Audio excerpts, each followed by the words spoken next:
He's allowing God to come into him, into his life, and do these corrective measures that are necessary because he wanted to be, because he wants to be.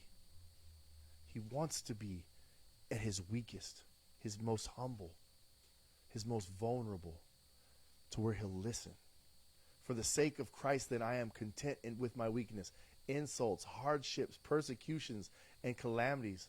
For when I am weak, then I am strong. When we allow ourselves to be vulnerable before God, our weakness becomes our strength, because now our strength is in Jesus. Number 2, letting go. This is for those my friends out there that are listening right now that say, hey, 3-point Baptist. Well, I'm not a Baptist, but I'm going to give 3 points tonight.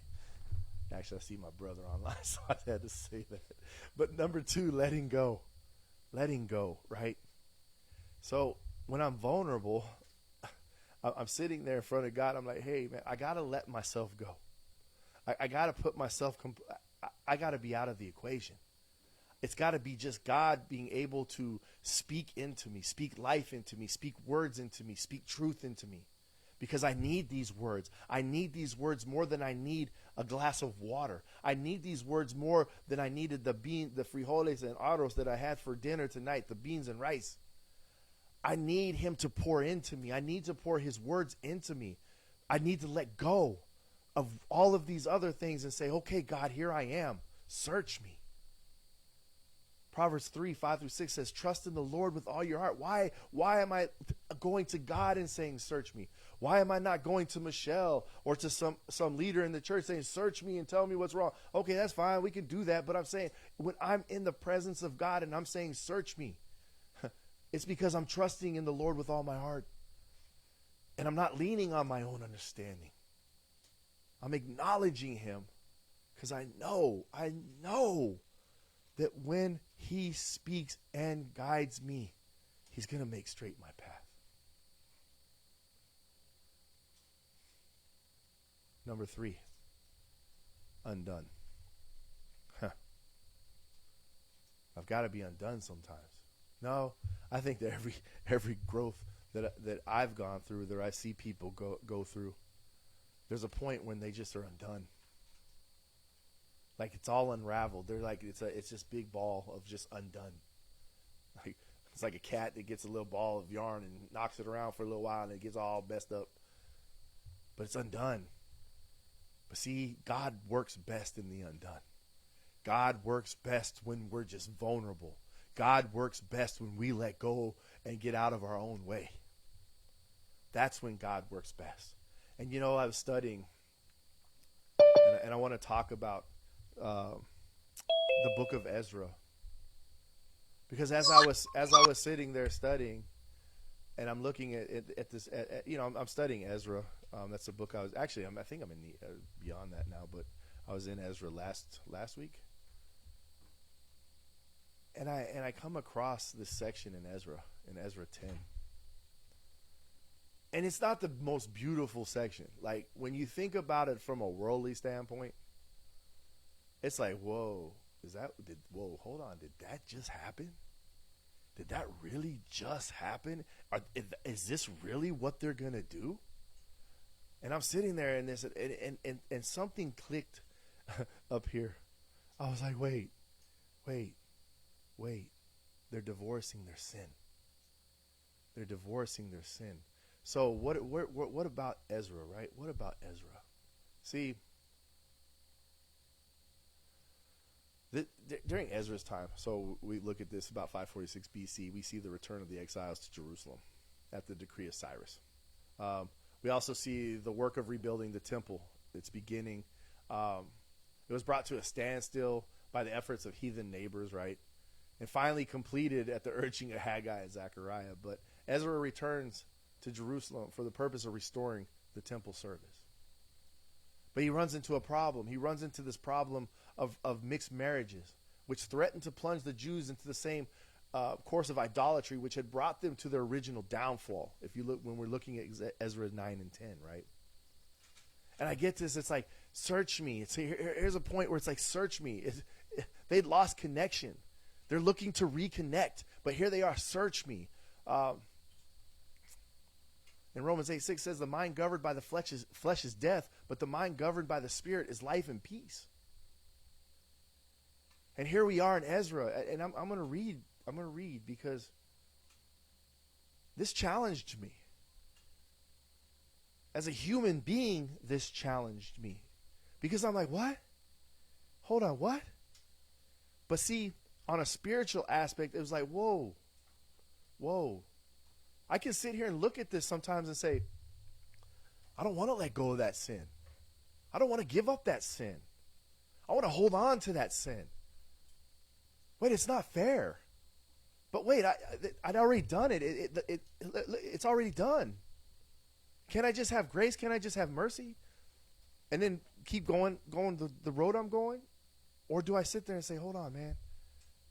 How am I going to get back to God? I need him to search me. So verse 1 of Ezra 9, or 10, sorry. While Ezra prayed and made confession, listen to this. You want a man who saw undone and probably was undone in certain ways because he wanted things to be right.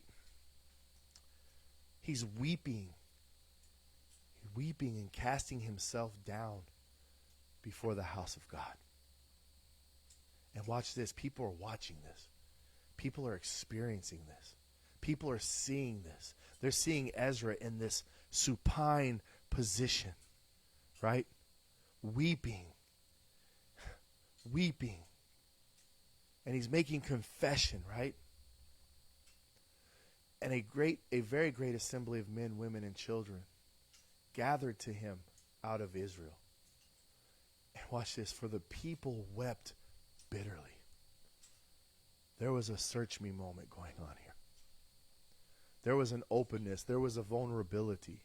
There was a letting go. There was a position of being undone. When weeping bitterly is not like a fear of the Lord reference kind of weeping. This is a mourning. A mourning. And Shechaniah, the son of Jehiel, of the sons of Elam, addressed Ezra. We have broken faith with our God and have married foreign women from the people of the land. But even now there is a hope for Israel in spite of this. Therefore, let us make a covenant with our God to put away all these wives and their children, according to the counsel of my Lord, and of those who tremble at the commandment of our God, and let it be done according to the law. God said it was wrong. God said it wasn't right. The law said it wasn't right. They wanted restoration. They wanted to be back in alignment with God. And it says, arise. Verse 4, for arise, it is your task, and we are with you. Be strong and do it.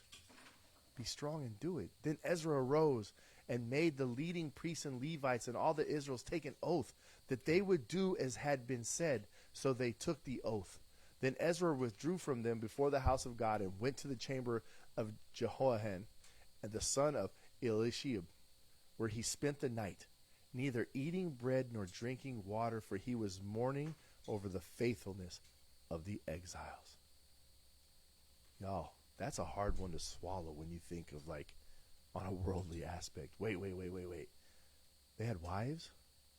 They had kids? And they're going to put them away. They're gone. They're out. They're out. But now let's look at this from a sin point of view and divorcing our sin.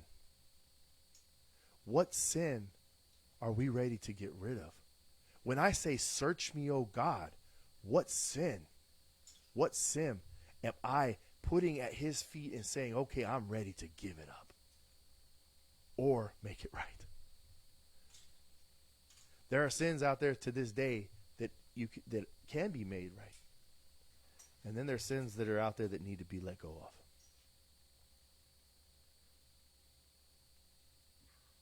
They allow God to search them to their depths. And it brought them to a point of recognition, realization. mission. What do we have inside of us, y'all? What do we have inside of us? They weren't aligned with God and his statutes. They weren't aligned. So how do we do that? Are you ready? Are you ready to divorce your sin? To get rid of it, to give it to God, to have him search you? Because that's important by next week to understand that.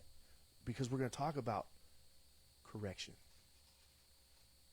Because sometimes when we go to God and we say, search me, O God, he brings correction.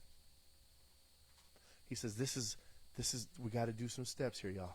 We got to do some steps, son or daughter. We got to do some steps. Are you ready to ask God to search you? That's the first step. And do a spiritual temperature. It's not easy. It's not easy. We have to be vulnerable. We have to be transparent. We have to let go of ourselves, of our ideologies, our man-made ideologies, our traditions, our culture. We have to stand in front of him undone. Next week we're going to talk about Isaiah because I think it's beautiful what Isaiah did.